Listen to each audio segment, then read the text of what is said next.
नमस्कार मित्रों, आज की कैबिनेट ब्रीफिंग में आप सबका स्वागत है। आज केंद्रीय कैबिनेट और सीसीईए की बैठक हुई और बैठक में लिए गए निर्णयों के बारे में महत्वपूर्ण जानकारी देने के लिए हमारे साथ हैं माननीय सूचना एवं प्रसारण मंत्री श्री अश्विनी वैष्णव जी और माननीय सूचना एवं प्रसारण और संसदीय कार्य राज्य मंत्री डॉक्टर एल मुरुगन जी। मैं आदरणीय सूचना और प्रसारण मंत्री जी से निवेदन करूंगा कि वे प्रेस को संबोधित करें। साथियों नमस्कार।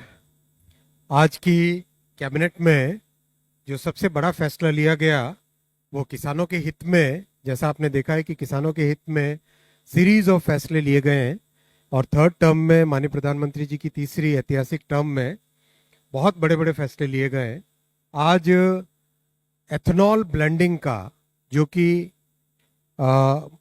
सी हेवी मोलासिस CHM यानी शुगर केन की जो डिफरेंट प्रोसेस के लेवल्स हैं, उन सब में CHM का उपयोग हो, उसके हिसाब से एक बड़ा फैसला लिया गया है। हम सब जानते हैं कि एथेनॉल के उपयोग से देश में इकोनॉमी में बहुत बड़ा एक बेनिफिट हुआ है और आपने इस स्लाइड पे देखा होगा, विन विन विन, 3 बार विन है। किसानों के लिए भी फायदे में है, फॉरेन एक्सचेंज भी बचता है और एनवायरनमेंट को भी लाभ होता है।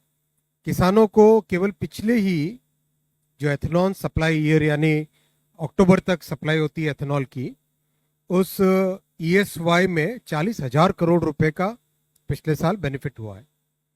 वैसे ही फॉरेन एक्सचेंज में अगर 10 साल का रिकॉर्ड देखें तो 1,13,000 करोड़ रुपए का देश का फॉरेन एक्सचेंज बचा है एथेनॉल के इस प्रोग्राम से।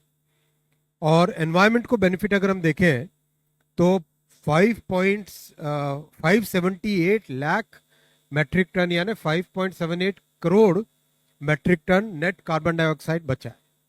बहुत बड़ा ये लाभ है।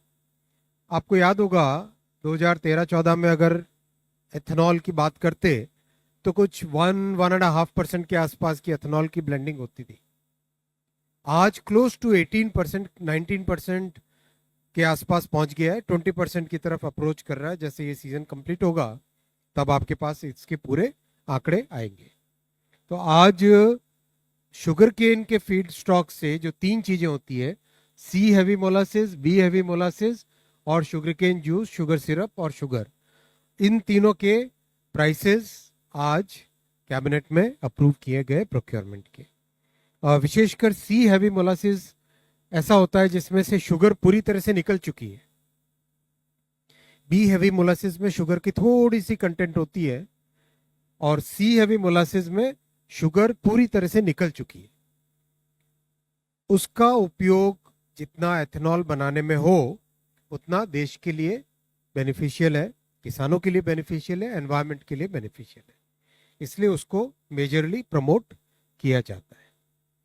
ये साथियों, ये सीरीज ऑफ फैसले एग्रीकल्चर के, ये केवल थर्ड टर्म के फैसले हैं, 1 पेज और 2 पेज लगातार। ये कुल मिला के 6 लाख करोड़ के टोटल फैसले अभी तक लिए जा चुके हैं।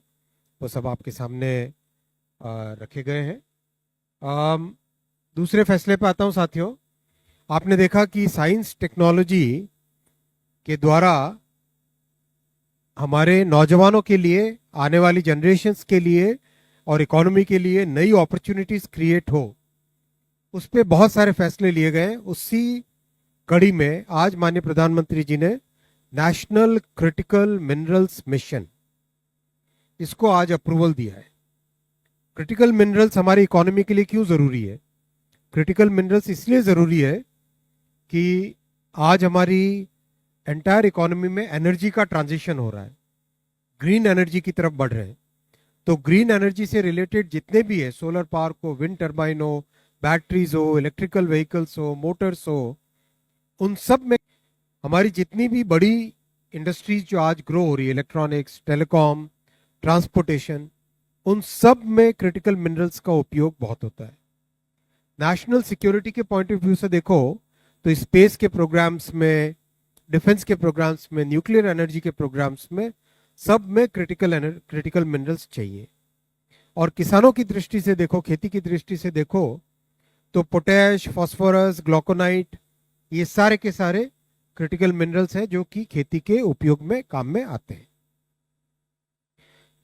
इस मिशन को कैसे इंपोर्ट डिपेंडेंस खत्म करें, आत्मनिर्भर बने, और भारत में कैसे इस मिनरल की प्रोसेसिंग हो सके, वैल्यू एडिशन हो सके, कैसे हम इसका बेटर एक्सप्लोरेशन करें, कैसे हम विदेशों में भी जहां जरूरत पड़े वहां पे जाके उन मिनरल ब्लॉक्स को अक्वायर करें, वो पूरा एक कॉम्प्रिहेंसिव प्लान इस नेशनल क्रिटिकल मिशन में बनाया गया है।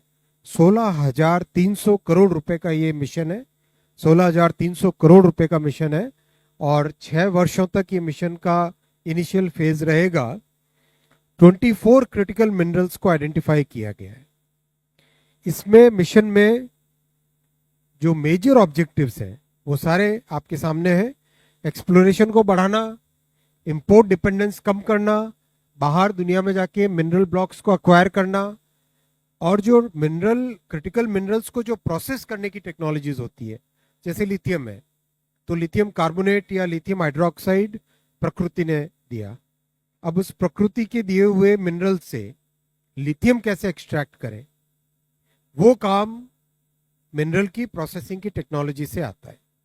जैसे रेयर अर्थ है, रेयर अर्थ के अंदर नियोबियम के सभी अधिकारी बैठे हैं, तो रेयर अर्थ में जो परमानेंट मैग्नेट बनाने के लिए होता है मिनरल, उस मिनरल को कैसे रेयर अर्थ में से एक्सट्रैक्ट करें, कैसे उसे परमानेंट मैग्नेट बनाएं, वो सब चीजें बहुत जरूरी है टेक्नोलॉजी के माध्यम से।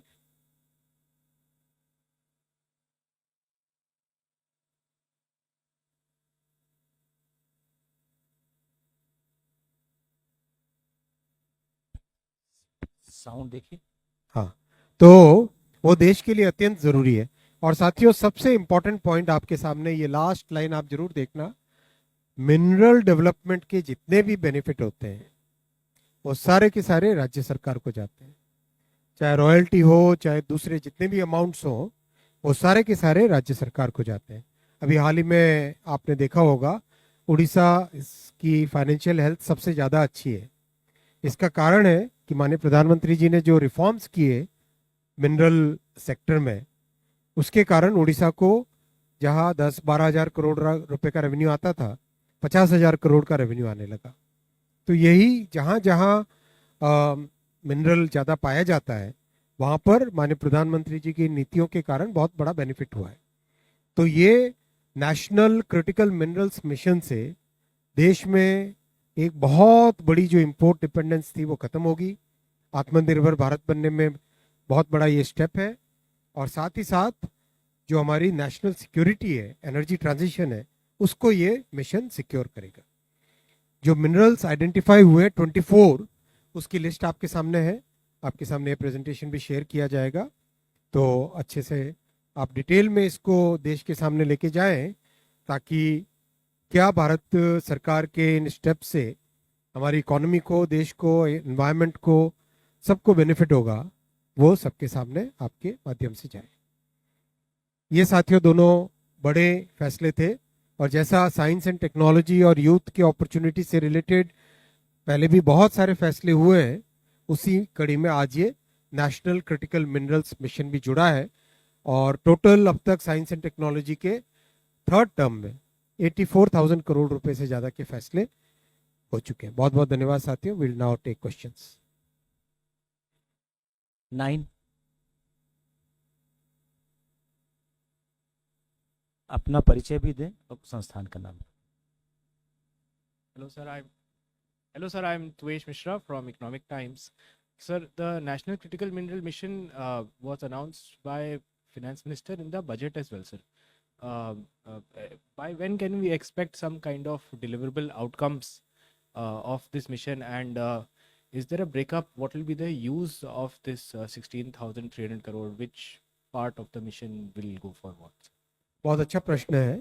पिछले बजट की स्पीच में नेशनल क्रिटिकल मिनरल मिशन की अनाउंसमेंट हुई थी, और जैसा आप जानते हैं बहुत ही कंसल्टेटिव प्रोसेस से industry, stake holders, state governments, जो साइंटिस्ट और CSIR की लेबोरेटरीज हैं जो इस पे काम करती आई अब तक, उन सब को कंसल्ट करने के बाद में, और विशेषकर जो अनुभव अब तक एक आपकी वो कौन सी संस्था है,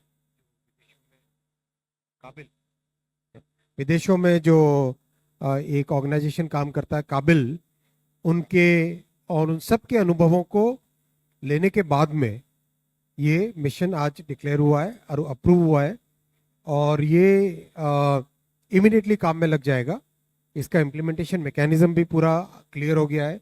कैबिनेट सेक्रेटरी साहब के चेयरमैनशिप में एक मिशन की स्टीयरिंग कमेटी बनेगी। वो स्टीयरिंग कमेटी में सारे स्टेक होल्डर्स को शामिल किया गया है, और जो मेजर PSUs हैं उनको भी इसमें शामिल किया गया है। और ये 16,300 करोड़ रुपीस का जो बजटरी एलोकेशन है, इसके अलावा 18,000 करोड़ रुपीस का PSUs के माध्यम से फंड रेज किया जाएगा, 18,000 crore. So this will become total of 16,300 crore rupees and 18,000 crore rupees, that is about 34,300 crore rupees का टोटल इसका इन्वेस्टमेंट होएगा। 130।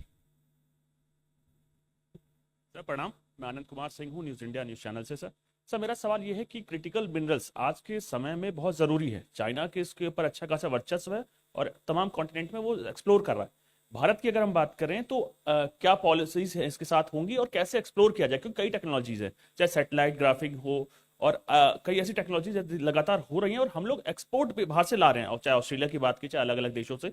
तो क्या क्या टेक्नोलॉजीज यूज की जाएंगी कि उसको ज्यादा एक्सप्लोर कर सके और आत्मनिर्भर भारत यानी हमारे देश में ही ज्यादा से ज्यादा मिनरल्स निकल सके, उसको लेकर क्या बड़ा करने के लेकर आगे सरकार बढ़ रही है? सर माइंस मिनिस्ट्री से एडिशनल सेक्रेटरी साहब हैं, मैं इनको रिक्वेस्ट करूंगा एक्सप्लोरेशन की टेक्नोलॉजीज के बारे में थोड़ा डिटेल में बताएं। आप बताएंगे? ये मिनिस्ट्री की तरफ से हमारा जियोलॉजिकल सर्वे ऑफ इंडिया एक अटैच्ड ऑफिस है, उसके थ्रू हम एक्सप्लोरेशन करते हैं। और अभी हमारा एक बेसलाइन जियो साइंस सर्वे का पूरा ऑल इंडिया प्रोग्राम चल रहा है, टाइम बाउंड प्रोग्राम चल रहा है। उसके अंदर में हम लोग ये एरो जियो फिजिकल सर्वे, नेशनल जियो फिजिकल सर्वे, केमिकल सर्वे वगैरह कर रहे हैं। उसके अलावा हम IT को यूज़ करके पोटेंशियल एरियाज़ को ईयरमार्क करते हैं और फिर डिटेल एक्सप्लोरेशन के प्रोजेक्ट्स लेते हैं। तो हर साल करीब 1000 प्रोजेक्ट्स लिए जाते हैं। उसमें से पिछले 2 सालों से करीब 200 प्रोजेक्ट हम लोग क्रिटिकल मिनरल मिशन के ले रहे हैं इंडिया में। तो इस तरह से हमारा चला, प्लस प्राइवेट एजेंसीज को भी हम यूज़ कर रहे हैं। Thank you. 125। सर मैं लक्ष्मण हूँ, CNBC आवाज़ से। मेरा सवाल एथेनॉल के ऊपर लिए गए फैसले को लेकर के है। एथेनॉल की जो 3 कैटेगरी है उसमें से 2 बड़ी कैटेगरी जो बी हैवी मोलासेस है और शुगर केन जूस से जो बनने वाला एथेनॉल है, उसकी कीमतों में कोई बढ़ोतरी नहीं की गई पिछले साल के मुकाबले। इसके पीछे क्या वजह है? क्या यह माना जाए कि सरकार शुगर केन से बनने वाले एथेनॉल को थोड़ा सा ज़्यादा प्रमोट नहीं करना चाहती है, डिस्करेज करना चाहती है? नहीं, बिल्कुल नहीं। आप पूरे एंटायर एथेनॉल के प्रोग्राम को होलिस्टिक तरीके से देखिए। एथेनॉल का programme basically multiple feed stock से बनता है, चाहे कॉर्न हो, चाहे ब्रोकन राइस हो, चाहे ऐसा मटेरियल हो जैसे बैम्बू का नॉर्थ ईस्ट में भी काम चल रहा है। बैम्बू की जो चिप्स है उसमें सेल्यूलोस होता है, सेल्यूलोस से उपयोग करके इसका एथेनॉल बनाने का प्रोग्राम। तो आप इस पूरे होलिस्टिक प्रोग्राम को देखिए। इस होलिस्टिक प्रोग्राम के कारण एथेनॉल की ब्लेंडिंग 1.5% से 10 साल पहले आज क्लोज टू 20% पहुंच रही है, और देश को 1,13,000 करोड़ रुपए का फॉरेन एक्सचेंज का बेनिफिट हुआ है। आप इसमें देखेंगे ये शुगर और बी हैवी मोलासेस, इन दोनों का डायरेक्ट कंजम्पशन है। शुगर का कंजम्पशन है हम सबके लाइफ में, करेक्ट, और बी हैवी मोलासेस में भी शुगर का एक कंपोनेंट होता है। तो उसका डायरेक्ट उपयोग हो जाता है किसमें? शुगर के प्रोडक्शन में, राइट। तो जो सी हैवी है, सी हैवी में शुगर प्रैक्टिकली न के बराबर है, मतलब बिल्कुल ही उसमें से शुगर पूरी तरह से एक्सट्रैक्ट की। इसीलिए उस पर ज़्यादा ध्यान देना चाहिए हमें एथेनॉल के प्रोडक्शन में। तो इसका पूरा लॉजिकल तरीके से आप देखिए इसमें। I don't think we should have any judgmental things about it. We should think of this entire thing. इसमें लॉजिकल क्या है, इकोनॉमिक वैल्यू किस में ज़्यादा लेनी चाहिए और देश के हित में क्या है। 127। सर मैं तरुण शर्मा हूँ जी बिजनेस से। मेरा सवाल सर क्रिटिकल माइंड्स को लेकर है। क्या सर जो मिशन लॉन्च किया गया है उसमें स्टार्टअप्स और प्राइवेट कंपनी को कुछ इंसेंटिवाइज किया जाएगा एक्सप्लोरेशन के लिए सर? मिशन में बहुत फ्लेक्सिबिलिटी रखी गई है। इस मिशन में पीएसयूज एंकर रहेंगे और साथ में जो एक्सप्लोरिंग, जैसे अभी एडिशनल सेक्रेटरी साहब बता रहे थे, एक्सप्लोरेशन के लिए जो भी टेक्निकल पार्टनर्स जुड़ेंगे उन सब को जोड़ा जाएगा। और स्टार्टअप्स का भी बहुत अच्छा आप डिटेल बताना चाहेंगे स्टार्टअप्स की स्कीम के बारे में, जरा बताएं। ये मिनिस्ट्री की तरफ से क्रिटिकल मिनरल्स और बाकी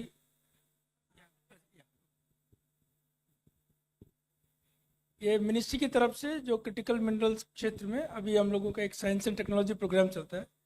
we give subsidy, we give fund 75% of the research projects to startups, 25% they have to arrange from their sources. ये 1 साल से चल रहा है और इसको हम आगे बढ़ाएंगे। और जहाँ तक एक्सप्लोरेशन में, जैसा माननीय मंत्री जी ने बताया कि पीएसयूज के साथ में हम लोग नोटिफाइड प्राइवेट एक्सप्लोरेशन एजेंसीज को भी हम फंडिंग करते हैं एनमेट से, और उसको अभी हम इसमें मिशन के अंदर में बढ़ाएंगे। Thank you. 26। सर मेरा सवाल है सर आपसे, इधर सामने आपके। सर इथेनॉल का लगातार आप लोग परसेंटेज बढ़ाते जा रहे हैं, इसको सर कितना हम लोग इसका ज़्यादा उपयोग कर सकते हैं? और इसमें इथेनॉल का उपयोग करने के लिए, इथेनॉल की खेती करने के लिए आप लोगों ने फार्मर्स को बढ़ावा देने के लिए कुछ स्कीम लाने की सोची?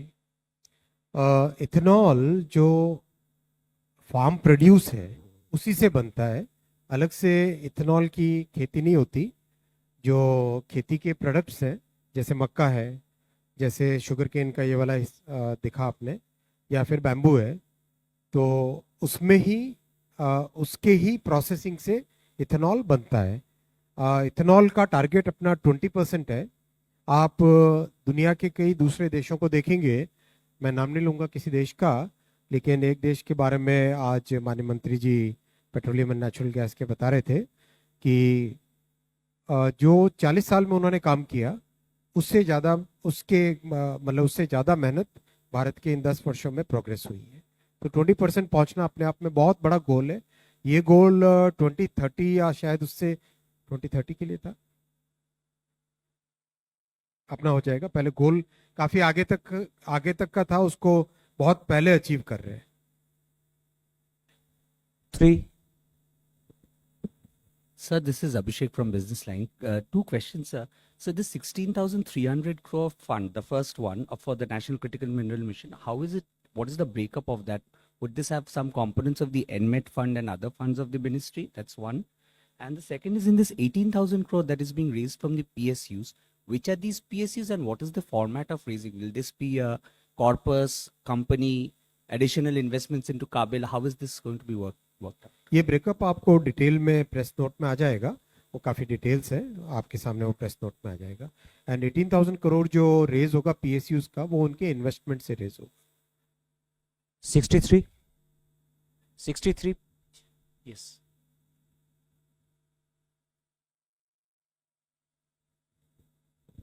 Sir, Prakash Pedashu from ET now. All the mills or ethanol producers will get an equal opportunity to sell ethanol to all marketing companies, or OMCs will give priority to the mills being operated by, operated by cooperative societies.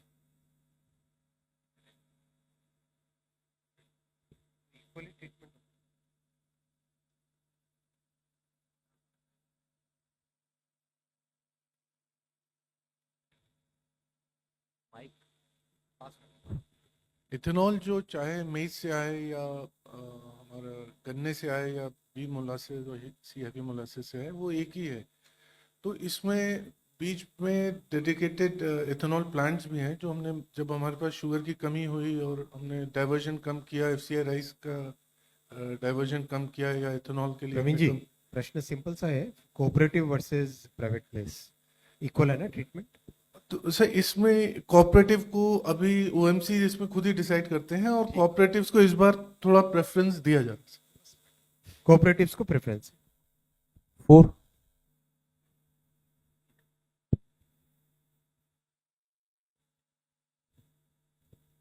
Hello, sir. I'm Rituraj from Mint.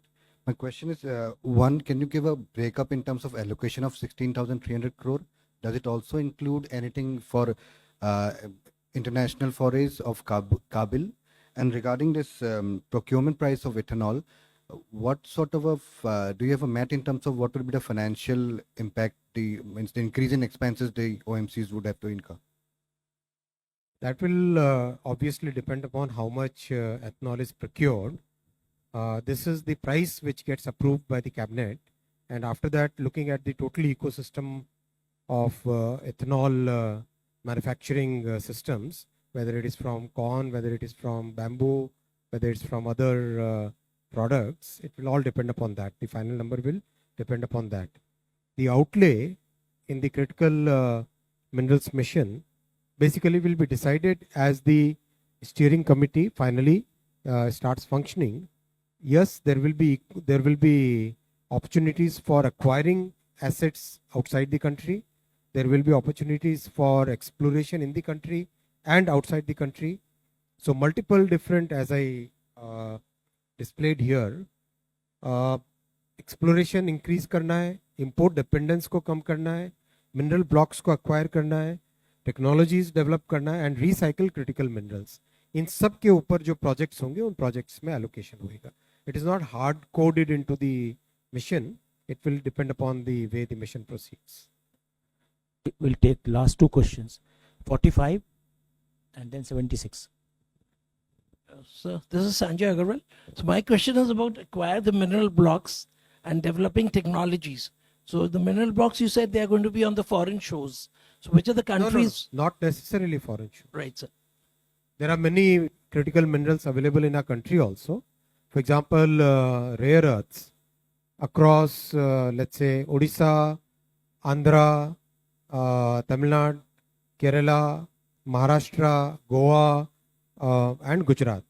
Across this, all along this coastline, rare earths are also available. So they will also be part of this mineral. So if you look at this list has, so for example, graphite. Graphite is found in large quantities in our country.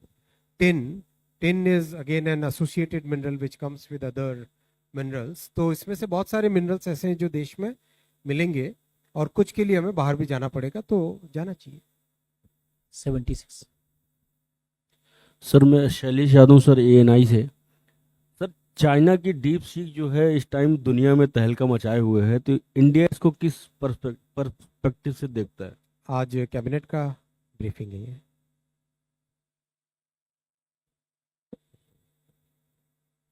I think questions are over. Thank you, sir. Thank you दोस्तों.